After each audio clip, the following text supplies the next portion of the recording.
नमस्कार मंडळी, लग्नानंतर होईलच प्रेम या मालिकेच्या पुढे येणाऱ्या भागामध्ये आपल्याला असं पाहायला मिळणार आहे की जीवा आणि नंदिनीने आता सरोगीचा निर्णय घेतलेला आहे आणि ते दोघे ठरवतात की आता आपण आईंना सगळं सत्य सांगायचं आणि त्यानंतर आपण सरोगीचा निर्णय घेतला हे सुद्धा आपण आईला सांगायचं.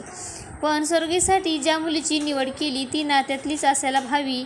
त्यामुळे शारदाच्या मदतीने नंदिनीची लांबची बहीण आता आर्या सामंत ही जीवाला मिळते.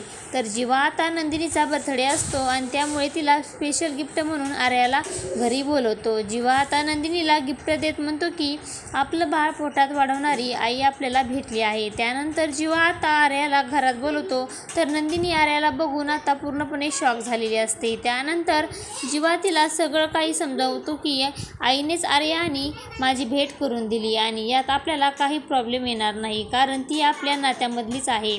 असं काही आपल्याला या भागामध्ये पाहायला मिळणार आहे. अशाच मालिकेचे नवनवीन अपडेट पाहण्यासाठी आपल्या चॅनलला लाईक करा, शेअर करा आणि सबस्क्राईब करायला विसरू नका. धन्यवाद.